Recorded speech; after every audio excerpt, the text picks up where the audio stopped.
The fierce fight in God Valley. Hello, One Piece enthusiasts. I'm the One Piece nerd, and today let's talk about One Piece Chapter 1096. I've been a little bit delaying this entire thing because I've got stuff going on, but I'm back, and let's talk. We left off where we start where we left off, with Kuma and the others trying to save themselves from the Celestial Dragons because they're being hunted down in God Valley because, of course, Celestial Dragon needs to have fun, and this is their fun hunting ground. Well, from what it seems,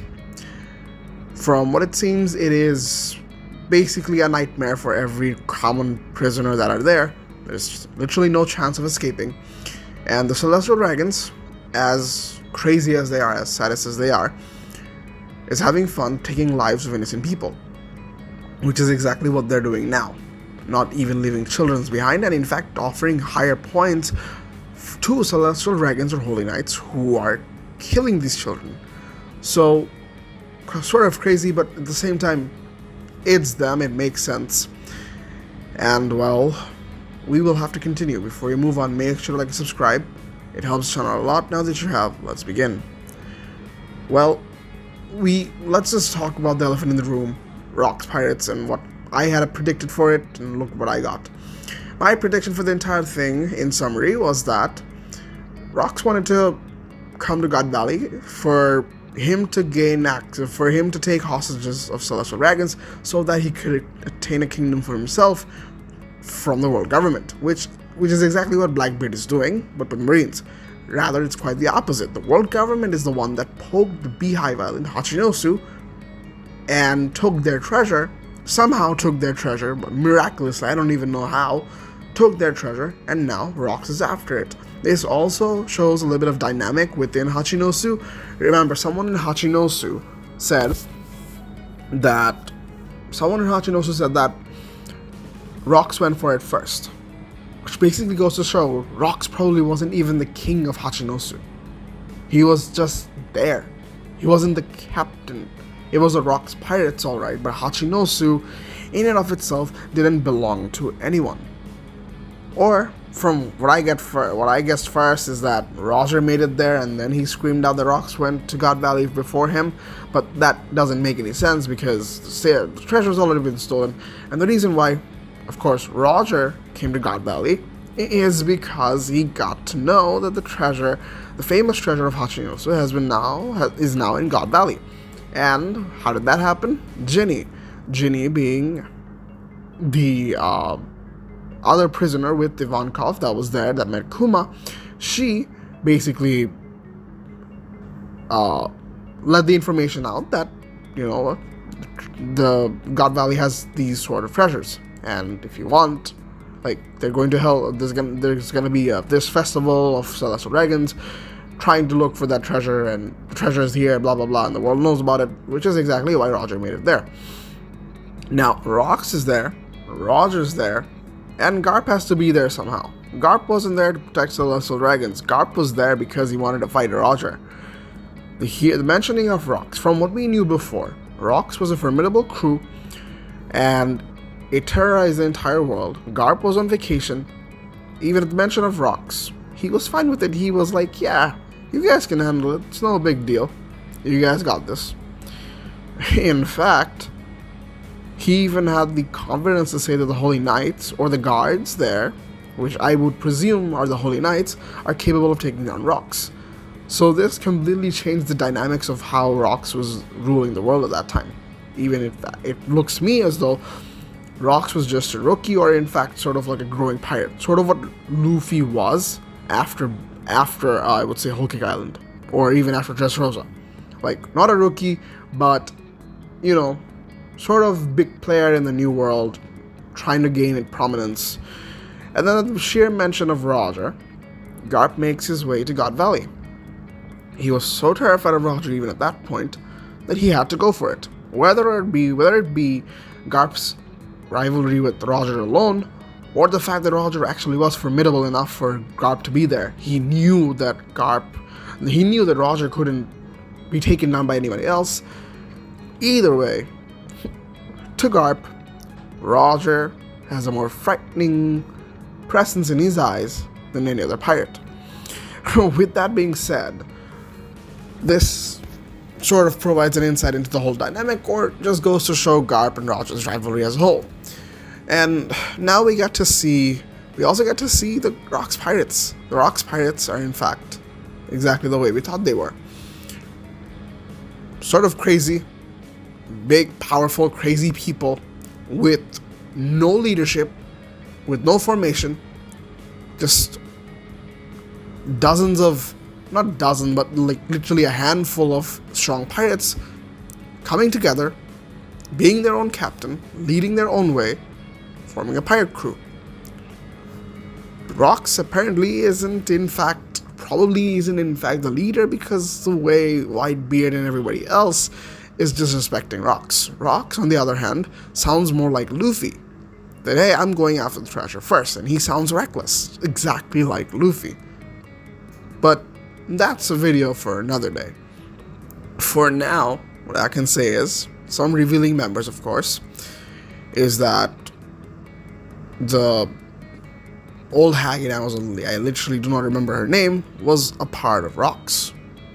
Was a part of Rocks' crew, which is crazy to me. And of course, we see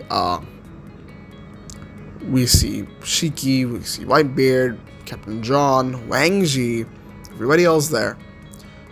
And, well, it goes to show that, yeah, when you have a group with too many strong people, you literally have no sort of loyalty to anybody. Which probably goes to show why and how they probably got taken down. Which we already at this point figured it out already. And we then have Kuma, of course. We then have Kuma trying to escape. There were definitely fruits there. There were definitely the Uanomi model Azure Drake, and of course Kuma's Pawpaw fruit, which was there as treasures or as prizes for the Celestial Dragons. Well, that, of course, we already know what happened to that. Kuma got access to the Pawpaw fruit, and of course Kaido somehow got his hands, with the help of Big Mom, got his hands on the Uanomi. And that's how they became what they are now. And Kuma escapes, saving 150 lives, or was it 100 lives? Anyways, he did save lives, and we get to see him becoming this kind, gentle person, which of course he was, and now a savior, sort of like Sun God Nika, which makes a lot of sense, and it would be great for Kuma to see Luffy in Gear 5 being the Warrior of Liberation. And of course, Kuma's been named the Hand of Liberation, which goes to show how important he might be in the future of the story, and I do not believe that Egghead is the end of him. Of course, I want to end with the hidden treasures. The treasures that were stolen from God Valley. From Hachinosu, my bad. Of course, to me, and to most other people, the first thing that we had in mind was that there is no way the 2 devil fruits were sitting on Hachinosu and nobody took it. And nobody took it for themselves, especially fruits as strong as these. And you're telling me that the world government took that much of a risk poking Beehive Island for the sake of 2 devil fruits? I don't think so. I think that the treasure was much bigger than that. The treasure was much, much bigger than what we think. And I think Roger probably got some of that treasure, which is exactly how he found Shanks. And it goes to show that, yeah, maybe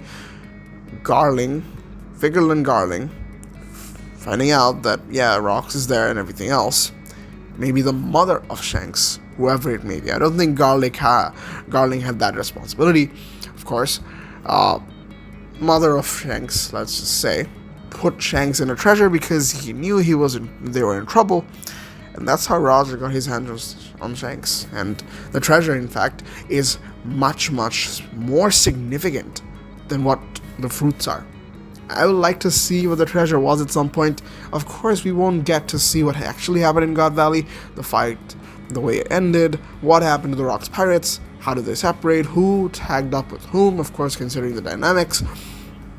We did see a lot of them survive, other than Rocks, which is doubtful to me because pirates as Whitebeard, Kaido, and Big Mom were able to escape somehow, and Rocks being the only one who couldn't escape doesn't really make sense. At the same time, Gecko Moria has been able to find Captain John's corpses, and many others like Wang Ji. Somehow he found it somewhere in the West Blue. And remember, of course, you guys have to remember that the triangle, whatever that was also in the West Blue.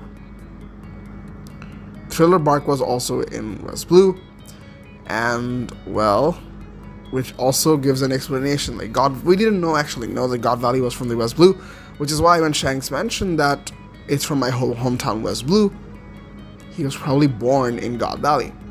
Sort of makes sense, or probably what Roger told him anyways. So that's that. Interesting theory on this treasure, what significant sort of a treasure it was for the world government to be poking at a pirate island, trying to be that risky. Of course. And, well, things looks kind of fishy. Of course, we're probably not gonna get everything of God Valley as of now, because this was supposed to be Kuma's backstory. We got how Kuma escaped God Valley, and how now he is where he is now in I forgot the name. I don't know why I'm forgetting names, by the way, but I am forgetting names. In the Sorbet Kingdom, right? How he ended up in Sorbet Kingdom, and now he's trying to build his way up the ladder, or trying to become a better person, trying to be productive, trying to grow up in a healthier environment than what he saw before. Of course, the conflict isn't in there. I like to believe that more of this will be seen throughout the next few chapters.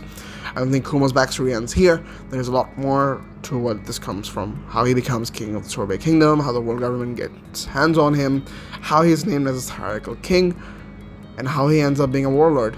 And the thing with Vegapunk, the revolutionaries, because remember, Ivankov at that point separated from Kuma, and we saw nothing of Dragon. So, lots to be seen, lots to be shown. I'm very excited for that as well.